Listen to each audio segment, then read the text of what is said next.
Salut à tous et bienvenue sur Wargame l'Oreille TV. On se retrouve pour le chapitre 13 de Génopère qui va s'intituler Un accueil chaleureux. Alors, si vous n'avez pas vu les précédentes vidéos, eh bien c'est bien dommage parce qu'elles sont vraiment super intéressantes. Je trouve que Génopère c'est vraiment un bouquin tip top. Donc je vous mets le lien de la playlist. Vous avez 12 vidéos de retard. N'hésitez pas à les rattraper parce que vous allez vraiment apprendre des choses aussi bien sur Belisarius Cawl que sur Fabius Bill, que sur les nouveaux humains, les primarques ratés, etc. Il y a vraiment pas mal de choses à regarder. Donc on retrouve Belisarius Cawl, en tout cas sa navette, qui vient atterrir sur Pontus. Alors Pontus, c'est cette plateforme, ce monde plat qui a été créé à l'équilibre entre les soleils et qui va accueillir le rassemblement entre Belisarius Cawl et ses peut-être futurs alliés. Donc dès que la rambarde s'ouvre, eh bien on a Belisarius Cawl qui commence directement à avancer, il n'attend pas que la navette est parfaitement atterrie, et en fait son petit jeu c'est de poser exactement le pied au même moment que la rampe pour que il n'y ait aucun coup et que voilà, écoutez, on s'amuse comme on peut quand on est un archimagos. En tout cas, ce qu'on remarque, c'est qu'il est complètement dépourvu de sa panoplie guerrière, donc il n'a pas son atomiseur solaire, il n'a pas ses générateurs de boucliers, sa carapace de combat, tout ça il l'a laissé. Pourquoi ? Parce qu'il est là en mode diplomatique. Donc forcément, on va mettre les armes de côté, on va les laisser au vestiaire des Arquisiteurs pour montrer des intentions complètement louables. Malgré tout, il n'est pas venu seul et il est accompagné en fait de 4 robots castellanes qui descendent avec leurs pas assez lourds et qui viennent l'encadrer. Derrière, on a X99 bien sûr qui est là pour superviser les castellanes robots parce qu'ils ont besoin d'un prêtre, d'un technoprêtre pour être justement à côté d'eux. Et puis on va avoir d'autres personnes qui l'accompagnent. On va avoir Owen, ce petit cartographe, voilà, qui est là. On ne sait toujours pas pourquoi il a été amené ici. En tout cas, quand il arrive, il débarque, il fait « Oh, c'est incroyable, ce monde est vraiment merveilleux ». Mais bon, personne ne lui prête aucune attention. Et puis, on a, avant que je vous dise tous les intervenants, on a quand même le petit robot. Un petit robot, ça c'est la petite araignée en fait qu'on a qui est rattachée à la figurine de Belisarius Cawl. Ce que j'aime beaucoup, c'est que, vous voyez, ce qui est dans la figurine, c'est un rôle en fait dans le livre. Et puis, on en parle. Donc, cette petite araignée-là, elle vient goûter avec sa trompe, en fait, la terre sur laquelle ils sont. Et elle émet un petit bip un peu déconcertant pour dire qu'elle n'est pas forcément très rassurée. Et non, Belisarius Cawl lui dit « Mais non, ne vous inquiétez pas, tout va bien se passer », comme pour rassurer en fait cette entité mécanique. Et puis arrive Kvo, donc à savoir Friedrich édition 89. Et en fait, et on voit qu'il marche un peu difficilement parce que il a cette robe autour de lui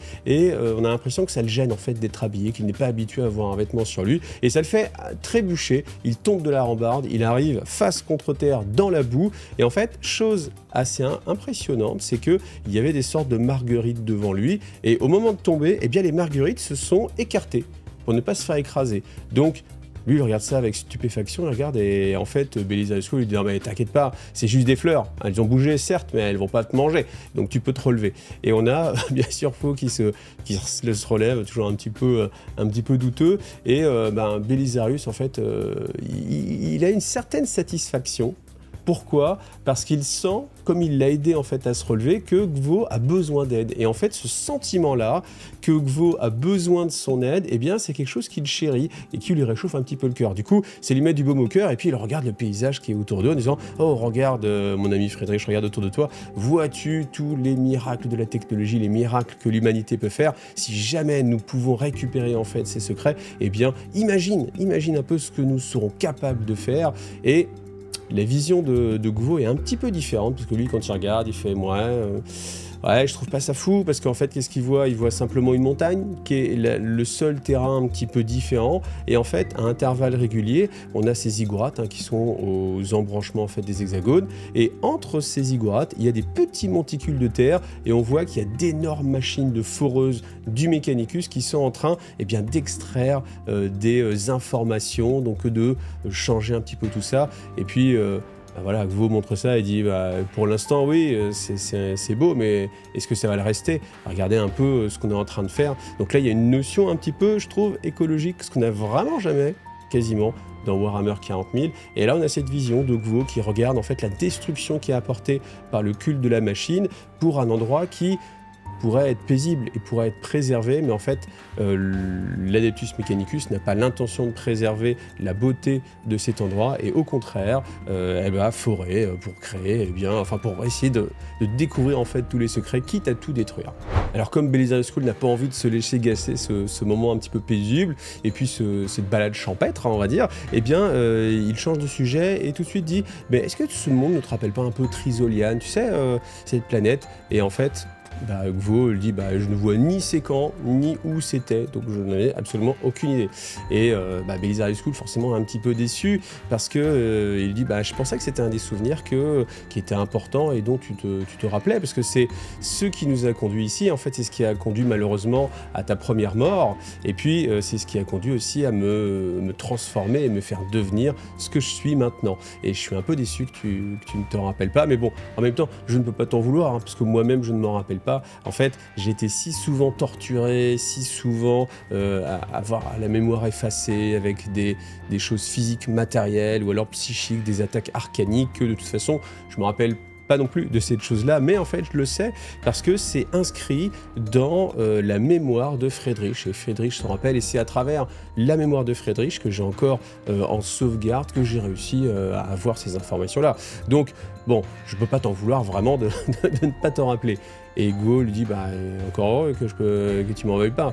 Et en fait, il y a un côté en fait un petit peu pleurnichard sur Gvo, et Belisarius se dit tiens, ça c'est quelque chose qui est différent, parce que depuis les 88 autres itérations, ils n'avaient pas en fait cette notion un peu pleurnicharde. Et c'est quelque chose par contre qui était un trait de Friedrich.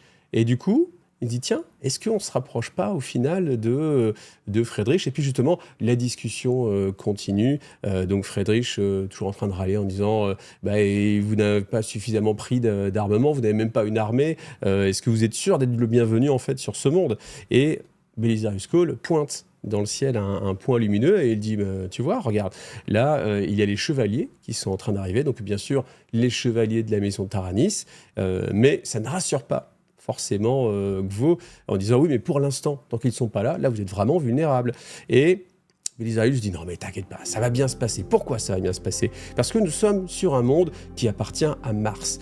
Tout le synode de Mars, donc c'est vraiment l'instance dirigeante de Mars, a voté en fait mon accession au titre de porte-parole de l'Omni-Messie. Tous, même ceux qui me détestent parce qu'ils craignent soit mon pouvoir ou parce qu'ils ont envie de s'accaparer mon pouvoir, ils ont envie d'être du bon côté de l'échiquier, et voilà. Donc ne t'inquiète pas. Par contre, je me dois toujours de jauger en fait mes actions, parce que qu'est-ce qui va se passer si jamais je dis à chaque membre du synode de Mars où je suis à chaque instant, je cours un risque, et ce risque, c'est qu'ils aient envie de m'aider. Ils ont envie de m'aider dans ma démarche parce que je suis le porte-parole de l'Omni-Messie, et qu'ils vont me donner en fait ces forces, alors que je n'en veux absolument pas. Je préférerais au contraire qu'ils envoient ces forces sur les croisades Indomitus pour aider Robot de Guilliman, parce que je ne veux pas paraître belliqueux, et surtout je ne veux pas qu'on ait l'impression que je m'accapare des forces pour gagner du pouvoir par le côté militaire. Donc je fais en sorte qu'ils ne sachent pas trop où je suis pour ne pas avoir envie de m'aider. Ce qui est quand même assez subtil, mais il dit par contre, le fait de me rendre sur ce monde-là, là, ils vont se trouver sur un monde qu'ils maîtrisent, donc il ne va pas y avoir cette notion de Belisarius Cawl a besoin d'aide, mais par contre, ils savent où je suis, donc ils ne s'inquiètent pas, parce qu'ils savent ce que je suis en train de faire, mais pourtant, je n'ai pas besoin d'aide. Donc voilà, rassure-toi, je pense que tout va se passer pour le mieux. Alors, Gvo, en fait, a un pressentiment quand il voit Belisarius Cawl. Il se dit de toute façon, je sais comment ça va se passer. Je n'ai pas besoin d'avoir 88 vies avant pour savoir que ça va être une journée un peu compliquée. Alors qu'ils sont en train de discuter, en fait, Belisarius Cawl revient sur cette notion de l'existence en fait de Friedrich. Alors, quand il parle à Gvo, il dit écoute, tu ne veux pas être Friedrich, donc je vais t'appeler le non-Friedrich. Et bien, en tant que non-Friedrich, je pense qu'on se rapproche de plus en plus de ton essence même. Et même si je suis ton créateur, eh bien, je pense qu'à un moment donné, je réussirai à parfaitement aligner ton âme, que ce soit dans l'univers matériel ou dans le warp, et que le grand œuvre de l'Omnimésie, en fait, nous permettra de te recréer tel que tu étais, et tu ne seras plus ma création, mais tu redeviendras la création du dieu-machine. Alors, vous s'étonne un peu, il fait, mais... Enfin, vous parlez du warp, en fait, l'alignement dans le warp, et Belisarius continue, dit oui, bien sûr, parce que tout ce qui existe, hein, tout ce qui est force motrice ou le warp, eh bien, vient de l'entité, d'une seule entité qui est le dieu-machine, et c'est aussi bien sa création, l'univers matériel, que le warp. Et il ne faut pas négliger, en fait, le warp dans le Mechanicum, dans le Mechanicus, et que, bah voilà, une fois que j'aurai réussi aussi bien sur le plan psychique que le plan physique, eh bien, tu seras redevenu pleinement la création du dieu-machine, et on pourra oublier ce passage un petit peu long entre ta première mort et ta future vie.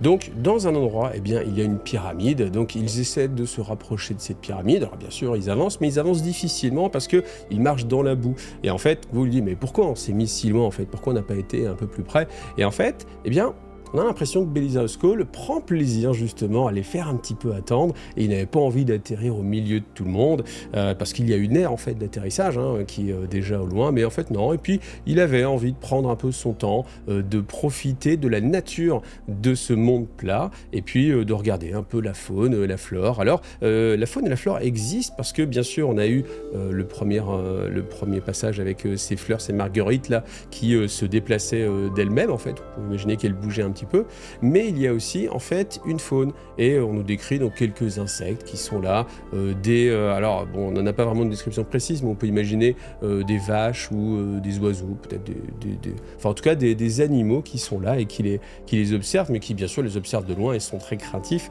à leur approche. En tout cas, s'il regarde aussi dans la flore, c'est que il est certain que ça vient d'au moins 7 mondes différents, et il observe que, eh bien, toutes les espèces, en fait, n'ont pas forcément survécu, et que seules les plus fortes ont survécu, et qu'elles ont réussi à créer sur cet endroit, eh bien, un écosystème qui leur est particulier et qui n'existe sans doute nulle part ailleurs dans l'univers. Et puis, au fur et à mesure, encore une fois, qu'ils se rapprochent de la pyramide, eh bien, ils observent que ce qui paraissait complètement naturel et complètement aléatoire dans la disposition des arbres, des cours d'eau, des trous, etc., eh bien, devient plus schématique.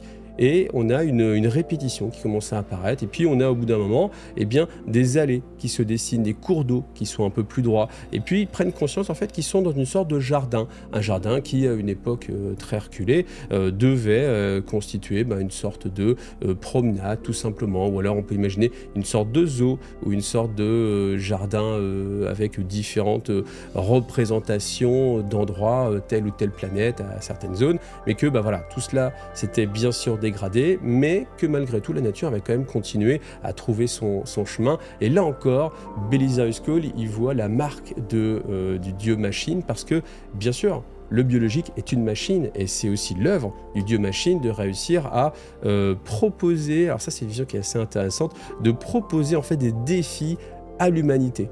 Voilà. Alors bien sûr c'est centré sur l'humanité, mais il dit que toutes les créations de la vie, en fait, toutes les fleurs, etc., eh bien, sont à étudier pour l'homme, en fait, et ont été créés pour l'homme. Voilà. C'est vraiment une vision très égocentrique. En tout cas, ce qui est sympathique aussi, c'est qu'il y a un petit passage, en fait, où eh bien Gwo le remet en cause, et puis dit, mais de toute façon, vous ne pourrez pas égaler, en fait, les créations du dieu-machine. Et Belisarius fait, ah, bien sûr, non, bien sûr, je ne réussirai pas à les égaler, mais je peux essayer. Voilà. Et Gwo fait, mais vous êtes horrible, en fait, il y a rien qui arrête votre ego. Et Belisarius fait, écoute, je suis ici pour imposer ma volonté aux autres, je suis ici pour montrer ma puissance, donc laisse mon ego tranquille, ne t'en n'offusque pas, parce que ça va être une arme justement dans cette négociation, et plus mon ego est gonflé, plus j'ai de bonnes chances de paraître puissant justement sur les autres personnes qu'on va rencontrer. Donc ils avancent, et puis ils arrivent sur cette plateforme justement qui était prévue pour l'atterrissage des navettes, et on a les 3 navettes qui sont posées, qui sont les représentantes des 3 mondes forges. Alors à leur approche, évidemment, tout le monde va réagir. Donc on a les Skitarii qui commencent à lever leurs armes à radium. Donc Gvo sent lui qu'il y a des impulsions, qu'il y a une augmentation des radiations. On a les cataphrons qui lèvent leur lance-plasma, qui commencent à faire tourner leurs turbines pour charger leurs armes. Et on a les cataphrons aussi qui lèvent en fait leurs poings. Et Belisarius Cawl, bien sûr, apaise un petit peu toute sa cohorte et dit à X99 non mais demande à tes robots de baisser leurs armes, ne t'inquiète pas, ça va bien se passer. On a Gvo aussi qui crie et qui fait mais nous venons en aide, enfin nous venons en amis, nous venons en paix, baissez vos armes s'il vous plaît. On sent vraiment ce côté craintif qui est assez pas amusant parce qu'au final c'est assez réel, c'est assez concret, on se rend pas compte bien sûr, mais si vous avanciez vers ne serait-ce qu'une corde de Skitarii ou des Castellan robots, franchement je suis sûr que vous emmèneriez pas large. Donc là on a cet aspect assez humain des choses. Belisarius Cawl lui continue et dit ne t'inquiète pas, ils ne me détestent pas tous et je suis même certain qu'il y en a certains qui doivent peut-être même m'apprécier et puis je suis trop important pour être tué ici, donc ne t'inquiète pas, ils font simplement ce pourquoi ils ont été construits, programmés, mais ça va bien se passer. Donc ils s'approchent et il y a en fait une petite chose intéressante à noter, c'est que même si les Skitarii sont de différents mondes forges, il y a quand même une architecture militaire qui s'est mise en place de façon autonome et en fait les Skitarii ont décidé entre eux de savoir qui serait le Prime. Et on a en fait un Skitarii qui est le Prime. Et en fait, c'est quelque chose qui émeut un peu Belisarius Cawl parce qu'il se rappelle le temps jadis où tous les mondes forges œuvraient de concert et que c'était quelque chose qui était commun en fait, et qui était parfaitement normal, qu'on ne pouvait pas avoir plusieurs chefs dans la chaîne de commandement, et que forcément, d'eux-mêmes, de par des échanges d'informations, d'analyser, on se disait, lui est plus compétent pour tel théâtre d'opération, donc c'est lui qui va être le chef, et ça ne posait aucun problème. Et il admirait ça, parce qu'il sait que c'est quelque chose qui est complètement inconcevable pour des armées de l'Astra Militarum. Et autant c'est fait naturellement et très efficacement par les armées du Mechanicus, autant pour l'Astra Militarum, ce serait inconcevable. Même, on peut imaginer pour des chapitres Space Marine. Alors souvent, quand on a plusieurs chapitres Space Marine qui vont être sur un même théâtre d'opération, il est de coutume de nommer un chef, un capitaine qui va être celui qui va prendre en charge les décisions. Mais bon, on sait comment ça se passe avec les chapitres Space Marine, ils peuvent prendre leurs propres décisions, toujours prioritairement. Bon, toujours est-il que, on a justement un Skitarii qui se rapproche et qui met genou à terre devant Belisarius Cawl et qui dit, vous, porte-parole de l'Omni-Messie, vous êtes attendu, je me permets de vous demander de vous rapprocher de cette pyramide, car nos représentants vous attendent à l'intérieur. Et Belisarius Cawl fait, non, mais pas la peine de faire tout ce protocole, nous sommes frères dans la machine, nous sommes de métal, donc entre nous, pas de noblesse, pas de petits signes ostentatoires, simplement agissons comme des amis, comme des frères. Voilà, il se lève, et en fait, alors qu'il a tout ce discours, il se retourne vers Gvo, et puis il fait un petit clin d'œil, un petit sourire en coin, et Gvo se dit encore une fois, je crois que ça va être une journée vraiment très compliquée. Et voilà, fin de ce chapitre. Alors c'était un chapitre qui était vraiment assez rapide et qui est une sorte de chapitre de transition pour pouvoir justement amener l'état d'esprit dans lequel est Belisarius Cawl, l'état d'esprit dans lequel est Gvo, la présence d'Owen. Alors ce qui m'étonne, moi, c'est qu'on n'a aucune information sur où est Alpha Primus. Alors ce qui est certain, je pense, c'est qu'il n'a pas débarqué avec eux, parce que sinon, vous imaginez un personnage d'une telle ampleur, on n'en parle pas, puis au fait, il y avait Owen, le petit cartographe, et puis il y avait, on en a pas parlé dans le chapitre d'avant, mais il y avait bien sûr Alpha Primus qui était là aussi. Donc on imagine qu'il est ailleurs. Alors peut-être qu'il est dans la navette qui va arriver avec les chevaliers, peut-être qu'il est resté en orbite pour pouvoir se battre ou coordonner en fait la défense. C'est pas trop. On peut imaginer qu'il peut rapidement intervenir. Vous savez, il peut monter dans un drop pod, ou ce genre de choses. On peut aussi imaginer un assaut téléporté. Je ne sais pas. Mais en tout cas, il y a moyen que même s'il n'est pas à côté, il puisse arriver quand même assez prestement pour défendre Belisarius. Mais c'est quand même assez étonnant. Après, ce qu'on peut se dire aussi, mais ça aurait pu être précisé quand même, parce que là, c'est que mon interprétation, c'est que Alpha Primus, c'est une arme.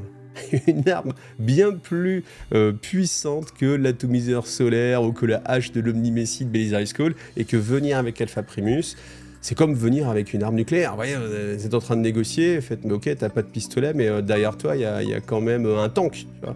Et en fait, il y a cette notion-là, je pense, et c'est peut-être pour ça que Alpha Primus est resté en orbite. Alors à l'inverse, venir avec Owen, qui a l'air d'être un personnage vraiment très mineur, très maladroit, eh bien ça montre qu'on n'est pas là pour se battre, forcément. Bon, il reste les 4 robots, Castellan robots, mais qui sont là comme une sorte de défense, qui sont plus ostentatoires que vraiment, on peut l'imaginer, une vraie protection, parce que qu'est-ce qui va se passer s'il y a d'autres Castellan robots en face? Bah forcément, ça va plus ou moins s'annihiler, plus les cataphrons avec leur coulevrine à plasma, en plus donc des armes assez intéressantes, plus tous les Skitarii, donc bon, on pense raisonnablement que voilà.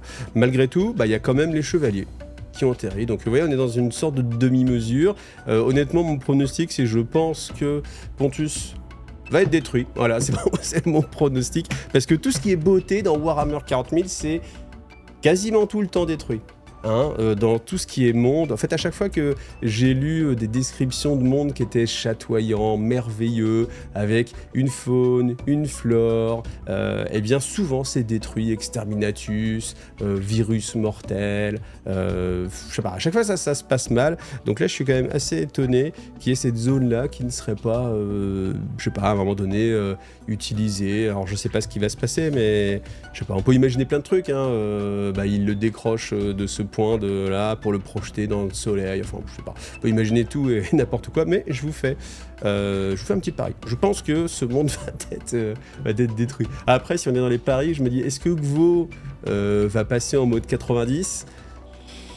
Peut-être, hein, parce qu'en fait, il y a tellement ce côté, la mort n'a pas de sens pour lui, qu'au final, on peut en faire presque un ressort comique de l'histoire où bah, il meurt, il revient, il meurt, il revient. Et en fait, Belisarius Cawl, alors je ne l'ai pas dit tout à l'heure, mais Gvo dit à Belisarius, mais t'es un vrai monstre en fait, tu ne veux pas me laisser mourir, tu continues à me ressusciter, mais c'est horrible ce que tu fais. Et en fait, je ne vis plus que dans la crainte de mourir et de revenir. Hein, constamment, et c'est vraiment atroce. Et Belisarius fait oui, bien sûr, oui, là tu considères que je suis un monstre, mais oui, c'est un peu le cas, mais rassure-toi, à un moment donné, tu redeviendras toi-même, et dans ce cas-là, on aura oublié tout ce qui s'est passé avant. Mais c'est vrai qu'il y a ce dédain, en fait, pour la mort de Gvo, et tu peux imaginer que bah, c'est comme une sorte de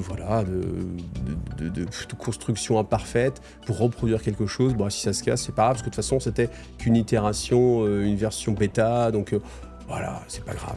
Donc voilà, à voir ça, en tout cas.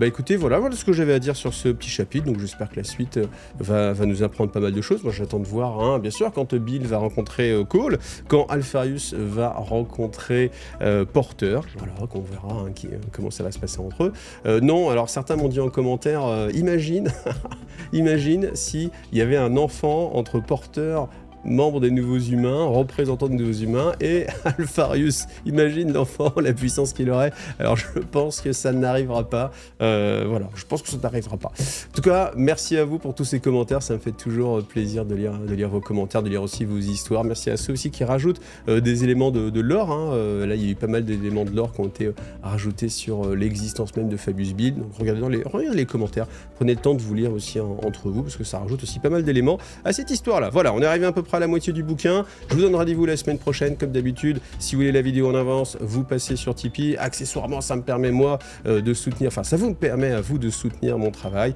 et puis de me permettre de continuer à vous faire plein de vidéos. Voilà, des gros bisous, pensez à liker, pensez à commenter, et à bientôt. Salut à tous.